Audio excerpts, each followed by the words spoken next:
the one thing that you need to remember, one thing that's so important to be good at customer success is thinking customer first, right? So, Thinking outside in, not inside out, right? The customers are interested in you. They become your customer not because they're not doing it for you; they're doing it for themselves, right? So we always need to be thinking about from our customer's perspective. hello and welcome to a whole new episode of Ingati CX. I'm your host, Jeremy D'Souza, and we're really glad to have all of you on the show today with us. On this show, we talk to CX and technology experts from all over the world. We explore, uncover, and share fresh insights on creating experiences that your customers will remember and look forward to. Ingati is the world's leading multilingual no-code digital CX platform, available across 14 channels with more than 45,000 solutions created and deployed across 186 countries in pretty much every domain and use case. Ingati has also been recognized as a top platform by Inc. Magazine, TechWorld, CIO Magazine, and many others. We run the Ingati blog, the video channel, and the Ingati CX podcast, receiving upwards of 400,000 visitors annually. And now for our amazing guest. Andrew Marks is the co founder and the chief operating officer of Success Hacker. He has spent his career developing highly effective post sales, customer focused organizations. With a passion for customer success, his strategies are focused on high customer satisfaction, increased customer lifetime value, and the development of a loyal customer advocate base that results in increased revenue and decreased operational costs. Andrew has over 20 years of experience, and he's developed an approach to surface what customer success truly means by focusing on the strategy, people, process, and the systems. We're really thrilled to have you with us today, Andrew. Thanks for having me. I'm usually the one facilitating the interviews on my on our monthly webcasts and our roundtable webinars. So the tables have turned. Now I'm the guest. How does it feel to be on the other side? I like it. I always have something to say. As those out there who know me, I always have something to say. So I'm looking forward to the conversation. Likewise. But before we get started, don't forget to subscribe to the Ingati channel and tap that bell icon to get access to exclusive content from thought leaders across the globe. Andrews, let's get started. Sure. Okay, so my first question to you, Andrew, is how should we deliver a customer experience that triggers long term loyalty? And what milestones would you recommend tracking? So that's a great question. There's not a simple answer to that, right? Because the milestones in itself are going to be very unique to your organization. But I like the fact that you think about it as long-term loyalty, because what we're doing is we're playing a long game, right? It's all about driving customer lifetime value, right? So one of the things though that I recommend people look at, and people seem to be focused on churn and renewals and expansion and upsell and cross-sell. And those are things that are important, but I like to refer to those as vanity metrics, because those are the results of our actions. So when you're thinking about how we should deliver a good customer experience that triggers long-term loyalty, I want you to think about, what do we need to do at the top of the funnel? What do we need to do when we're just onboarding that customer? Because the things we do early on are going to provide the results, are going to provide that long-term, and they're going to create that long-term loyalty. And what we need to be doing is we need to be creating customer success, right? We need to create a predictable, repeatable approach, right? And the more control we have over that experience that the customer is having, the more likely we are going to be able to influence those lagging indicators. So one of the first things that I think is incredibly important is, and this is across the board, it's generic, is we need to make sure that the folks that are responsible for bringing those customers to us, the marketing and the sales efforts, the customer acquisition efforts, and the promises that they're making in the sales cycle match up with the reality of what can be done. And that we have that handoff from sales to customer success is an incredibly smooth one, because that's an incredible point of leverage for you, but it's also an incredibly high risk point in the customer experience, right? The customer has moved from signing up for something that based on promises that have been made, and now they're being handed off to a completely different team that is responsible for taking those promises and making them into reality, right? And the better we do that, the better aligned those two teams are, and the better that handoff is, the more likely we are to end up with a customer, even at the beginning stages, at the onboarding, that is excited to get going. And that's what we want. We want people who are excited, that are excited to take this new solution, this new service that they've just gotten, and want to now get that value out of it. And that's how you get an engaged customer who is going to be more likely to be to be a participant in the onboarding and the adoption aspects of what you have. That Make is sense? so true. That is so true. I mean, imagine this. You make a promise to your customer goes to the customer support department, and they just like have no idea what you promised them. Imagine how horrible that experience would be. It's a horrible experience, and it's a horrible experience if in the once they get handed off to this customer success team or the post sales team, it's a horrible experience if they need to restate those things. If customer success shows up and says, "Okay, what are we doing?" Right? I mean, and it happens. I mean, we laugh about it, but it happens, and it happens way too often. That is so true. I mean, I just told you about it. Why do I need to tell you about it again, right? Exactly. And it makes it sound like your organization doesn't know what they're doing. I have seen tiny companies, small companies with limited resources nail the handoff between sales and post sales, and they appear to be a lot bigger and more coordinated than you would expect them to be for a tiny company. And I've seen Fortune 10 companies completely blow that handoff, and the only thing preventing that customer from kind of standing back and feeling some buyer's remorse is the fact that it's a recognizable logo. But that's not good enough, right? Because as soon as somebody comes along that can do what you do, they're going to bail, right? Because of that experience. Absolutely. That is so true, Andrew. Which actually leads me to my next question, really. I mean, your customer success strategies definitely, I don't think they can be stagnant, right? So, no, not at all. What do you think is the most important thing in identifying those gaps and then going ahead to improve them continuously? Your customer success requires continuous improvement.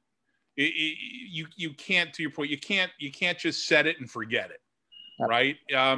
Because as your company evolves, as your customer base evolves, as your knowledge of your customers evolve, as your product evolves, as the skills of your team evolve, everything that evolves, you need to be looking at customer success as a constantly improving operation, which is why we're huge fans of somebody in some sort of role responsible for operations.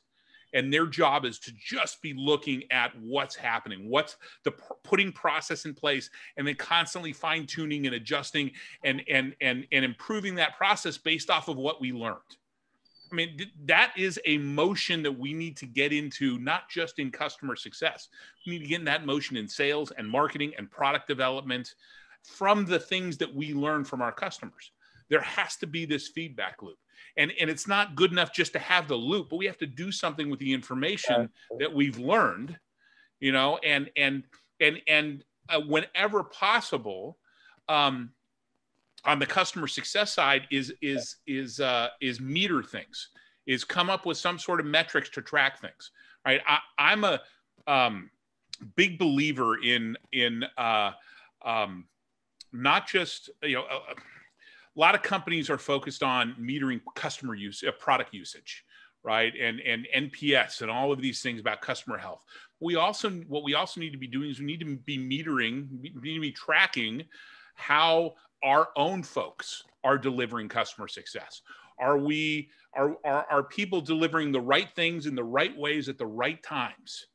Okay, so coming up with some sort of mechanism to track what our own folks are doing, so that when Jeremy is able to onboard this aspect of a customer in 5 days and get a 90% customer satisfaction rating, yet it takes Andrew 10 days and he's got a 70% satisfaction rating, we're looking at what Jeremy's doing and figuring out, okay, what can we teach Andrew about how to go about doing this that Jeremy is doing. So we're looking to improve the entire organization and then, of course, improve the entire experience for all of our customers.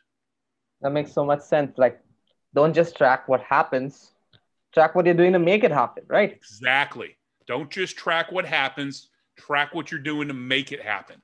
Just as, if not more important, because the stuff, if we're tracking what we're doing to make it happen, then we have influence over what happens. But if we're just looking at what happened, that story's already been written, right? We want to be part of the author. We want to be the author of the story.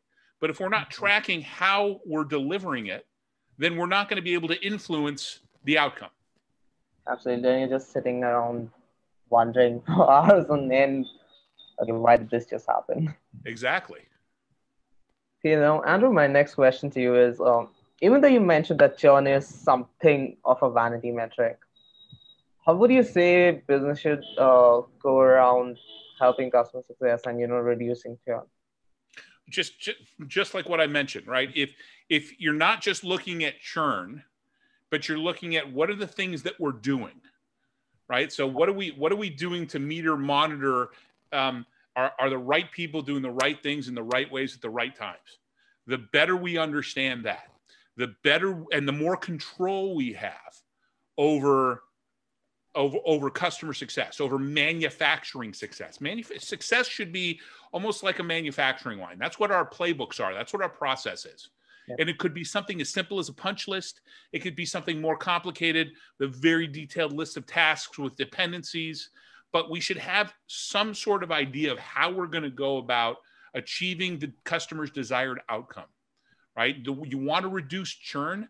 Have a plan, right? Have a set of processes, a playbook that you can consistently apply across your customer base, but be prescriptive, right? A good methodology is prescriptive yet flexible, right? Because we do need to personalize that, and we can't be afraid to personalize that. But you want to reduce churn, have a predictable, repeatable approach. Also, have a really good handoff between sales and post-sales, and let's make sure that the expectations that are being set in the customer acquisition phase match up with the reality. There is nothing more frustrating for a customer, and quite frankly for a leader, and I've unfortunately had to sit through these conversations before, where I've got to get on a call with a new customer, and I'm on that call because I know that my team is about to tell them, hey, some of the stuff that was told to you by the sales and marketing team isn't really what we're going to be able to do for you, right? There is nothing that greases the skids more for churn than having to get on your kickoff call and reset expectations after the contract's been signed. I mean, seriously, like, okay, thank you, bye-bye. Right, yeah. And you end up being, and then even if you're able to save that customer, you end up putting in a lot more time and a lot more effort. You start off on the back foot. It's just a bad situation to be in. Yep. And it's avoidable, Very true. One other suggestion that I have to reduce churn is stop signing bad fit customers.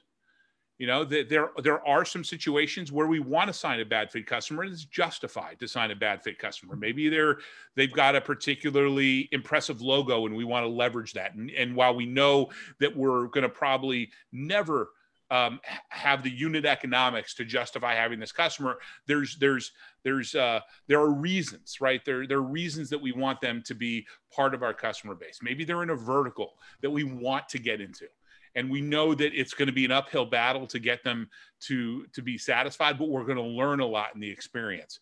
But more times than not, you've got a customer acquisition process that is incented to be as efficient and effective as possible, right? They're not necessarily incented to deliver the most ideal customer profiles.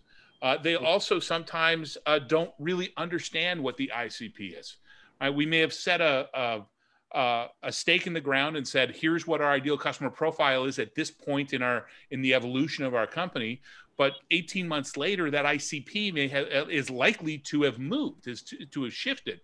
And it's the responsibility of the customer success team to make sure that they are providing feedback back to sales and marketing that, hey, by the way, our ICP is changing, and here's what we have seen are the ideal customer profiles for what we have to offer.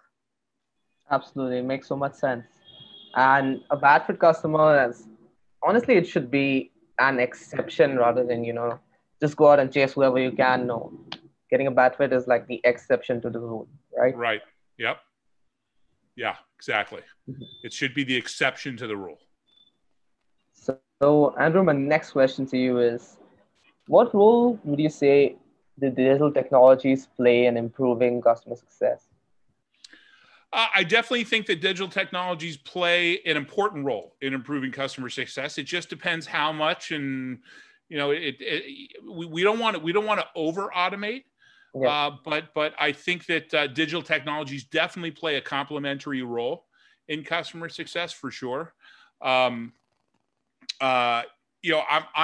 always talked about how we need to be fiscally responsible when it comes to delivering customer success, right? And the only way for us to become fiscally responsible is to leverage digital technologies, whether that's chatbots, whether that's marketing automation systems, whatever, whether that's walkthrough, products to help them walk through the product, whatever it may be.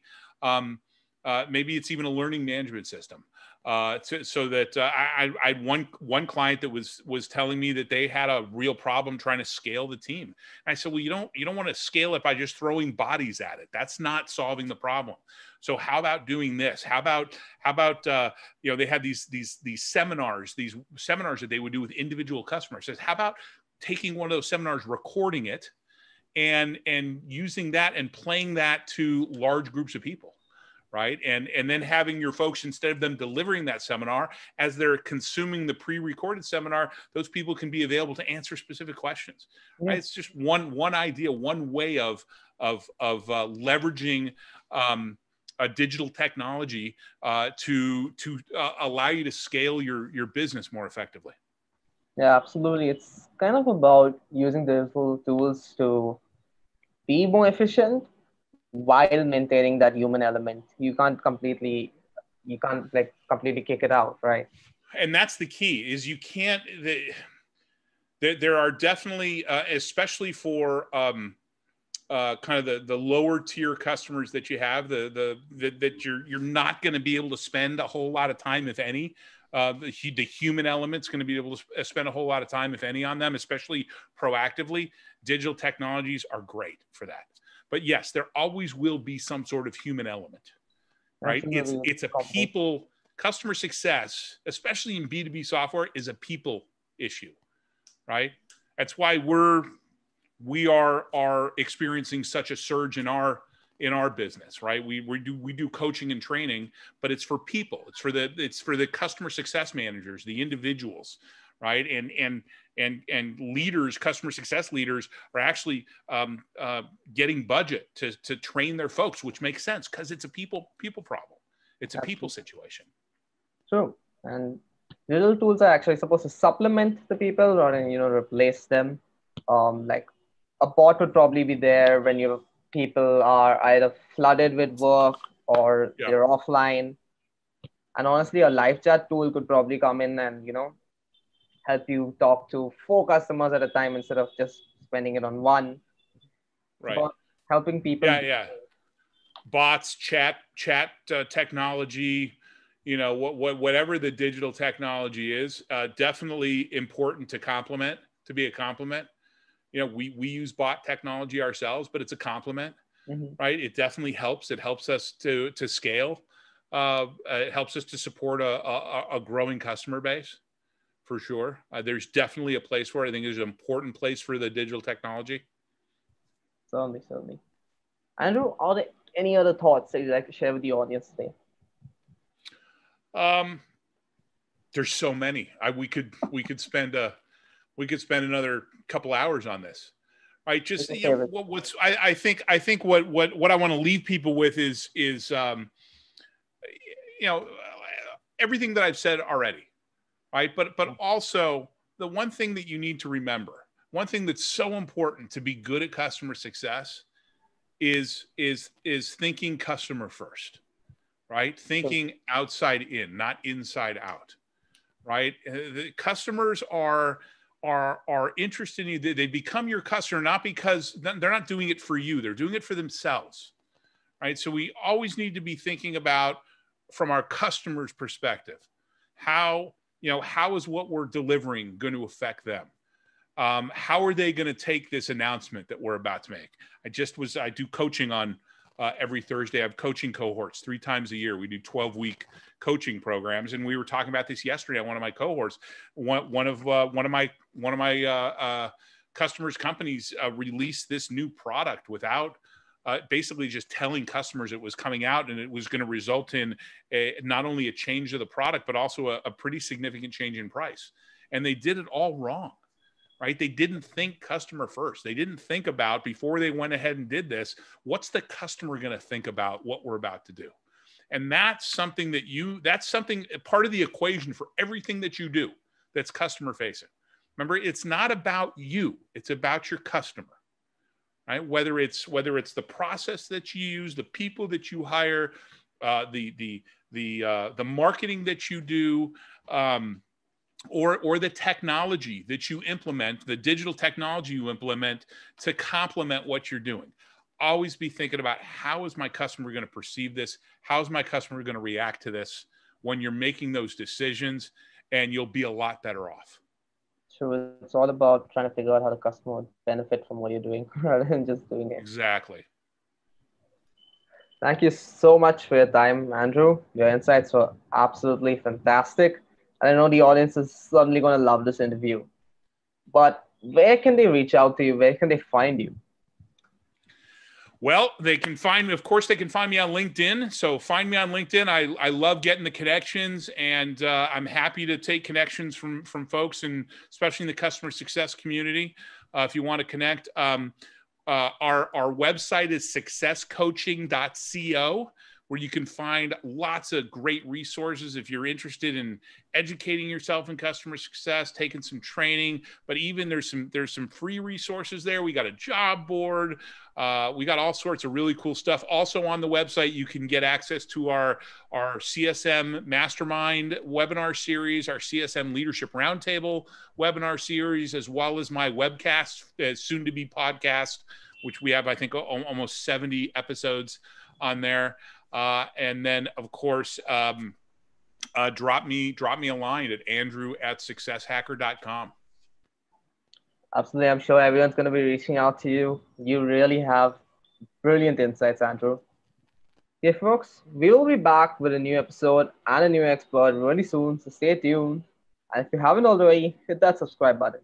We'll see you around for the next one.